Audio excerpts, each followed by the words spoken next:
और शुरू होने से पहले आप सभी दोस्त हमारे चैनल पे नए हैं तो चैनल को सब्सक्राइब और बेल आइकन को जरूर दबा लीजिएगा, नोटिफिकेशन रेगुलर मिलती रहे। स्टोरी अच्छी लगे तो लाइक करें और कमेंट करके हमें जरूर बताएं आपको कैसी लगी। लाइक भी कर सकते, साथ अपने दोस्तों में शेयर भी कर दीजिएगा। स्टोरी सुनते रहिए हमारे साथ। अब वो घर तो बहुत दिनों से खाली पड़ा है। उस घर में कोई भी रहना नहीं चाहता। सुना जाता है कि एक औरत ने उस घर में फांसी लगा ली थी और उस घर में उसी की आत्मा का वास है। तुम ये फजूल की बातें करना बंद करो, आत्मा वात्मा कुछ नहीं होती है, राघव ने टैक्सी ड्राइवर को धमकाते हुए कहा। राघव का पिछले हफ्ते ही माला गांव में तबादला हुआ था। पूरे हफ्ते नया घर तलाशने के बाद एक ही घर उसे मिला था जो कि बिकाऊ था, तो उसने जल्द ही वह घर खरीद लिया। वो अपनी बीवी और 2 बच्चों के साथ उसी घर में शिफ्ट होने जा रहा था। राघव का 9 साल का बेटा साहिल और 8 साल की बेटी डोली की सीट पर बैठे ड्राइवर की बातों को ध्यान से सुन रहे थे। थोड़ी देर बाद डोली ने सुनीता से पूछा, मम्मी क्या सच में ते हैं? राघव की बीवी सुनीता भी उन्हीं बच्चों के पीछे की सीट पर बैठी थी। सुनीता ने दोनों बच्चों को समझाते हुए कहा, नहीं बच्चों, भूत भात नहीं होता है, अंकल तो कहानी सुना रहे थे। राघव ने एक बार फिर ड्राइवर से कहा, ये सब कहानियाँ बनाना बंद करो, बच्चे डर जाते हैं। साहब, मैंने जो बातें सुनी थी वो आपको बता दी, अब आगे आपकी मर्जी।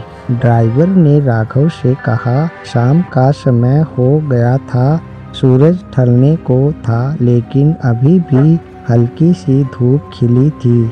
राघव वह ने ड्राइवर से पूछा, अभी और कितना समय लगेगा? बस पहुंच ही गए साहब, ड्राइवर ने जवाब दिया। थोड़ा और आगे जाने के बाद एकाएक ड्राइवर ने टैक्सी रोक दी और कहा, लो साहब, आपकी मंजिल आ गई। राघव ने टैक्सी से नीचे उतरते कर देखा तो ड्राइवर ने टैक्सी लगभग 100 मीटर पहले ही रोक दी थी। राघव ने ड्राइवर से पूछा, तुमने टैक्सी पहले क्यों रोक दी?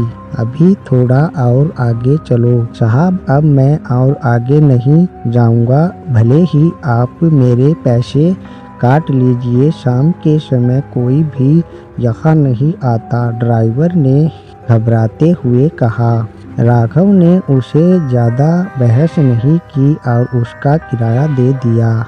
ड्राइवर ने उनके दोनों के बैग छत से उतार दिए और टैक्सी मोड़कर फिर से वापस चला गया। सड़क बिल्कुल सुनसान हो गई, दूर दूर तक कोई भी नजर नहीं आ रहा था, सूरज भी डूब चुका था। राघव और सुनीता दोनों ने एक एक बैग उठा लिया, फिर दोनों अपने नए घर की ओर बढ़ने लगे। थोड़ी ही देर में वो मेन गेट पर पहुंच गए। गेट पर जंग खाया हुआ पुराना ताला लटक रहा था।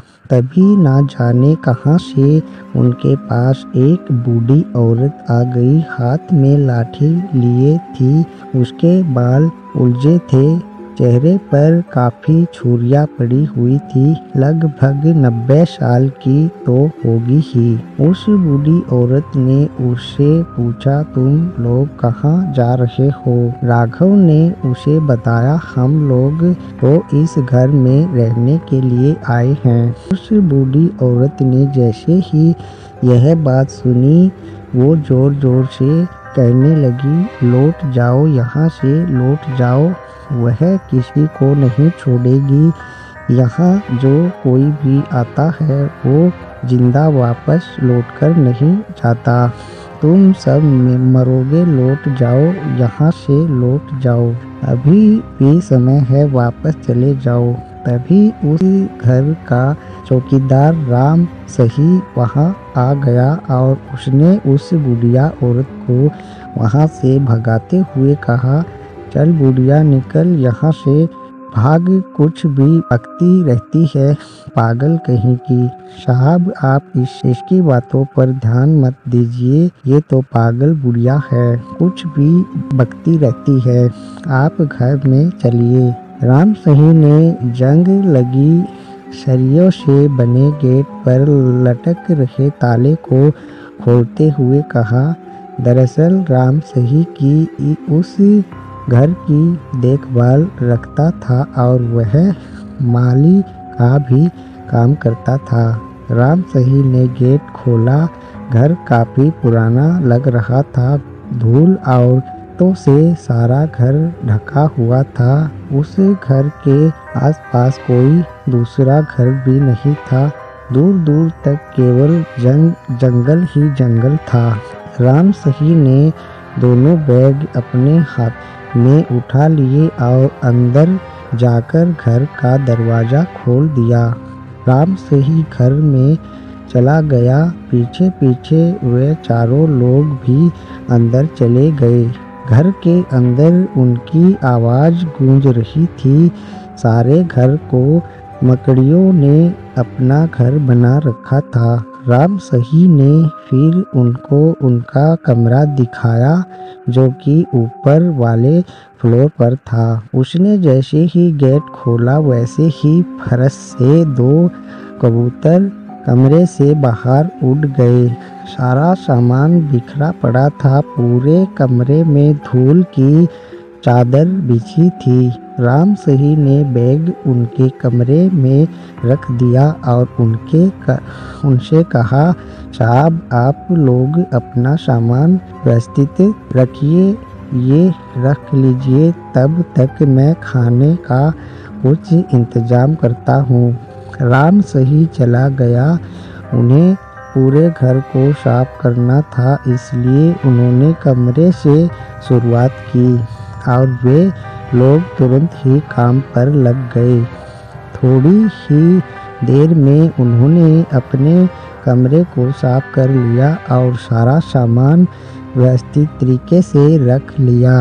राम सही ने खाना लगा दिया था, इसलिए उसने आवाज लगाई, मालिक नीचे आइए, खाना लगा दिया है। सभी लोग नीचे गए। राम सही ने सभी को खाना परोसा। खाना बहुत ही स्वादिष्ट भी बना था। सभी लोग खाना खाने लगे। खाते खाते राघव ने राम सही से उन अफवाहों के बारे में पूछा, तो राम सही ने कहा, क्या साहब आप भी इन लोगों की बातों में आ गए? जब मैं खाना खा तो राम सही उन्हें कमरे तक छोड़ने गया। राघव ने देखा कि उसके कमरे के पास एक और भी कमरा था, जिस पर बहुत बड़ा सा ताला लटक रहा था। राघव ने पूछा, इस कमरे में ताला क्यों लगा है? राम सही ने उसे कमरे के बारे में कुछ नहीं बताया और हंसकर बात टाल दी। राम सही ने राघव से कहा, साहब आप इस कमरे के बारे में मुझे कुछ नहीं पता, बस आप इस कमरे के अंदर मत जाना और ना ही इसे खोलने की कोशिश करना। जितना हो सके इस कमरे से दूर ही रहना। राम सही ऐसा कहकर वहां से चला गया। फिर वे सभी लोग कमरे में आ गए। सुनीता ने राघव से पूछा, डोली कहाँ है? राघव ने देखा कि डोली उनके भी नहीं थी।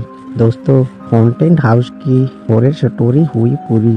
तो आपको ये स्टोरी कैसी लगी कमेंट बॉक्स में कमेंट करके हमें ज़रूर बताइएगा, और अच्छी लगे तो लाइक भी ज़रूर कर दीजिएगा, और अच्छी ना लगे तो डिसलाइक कर सकते हैं। अपने दोस्तों में शेयर भी ज़रूर कर दीजिएगा। और मेरी आपसे छोटी सी रिक्वेस्ट है, आप हमारे चैनल पर नए हैं तो चैनल को भी सब्सक्राइब जरूर कर ले, और बेल आइकन को भी ज़रूर दबा लीजिएगा, ताकि आपको रेगुलर स्टोरी सुनने के लिए मिलती रहे। मैं मिलता हूँ अगली और स्टोरी में। तब तक के लिए इस स्टोरी को कीजिए एंजॉय और मुझे दीजिए इजाज़त। जय हिंद, जय भारत।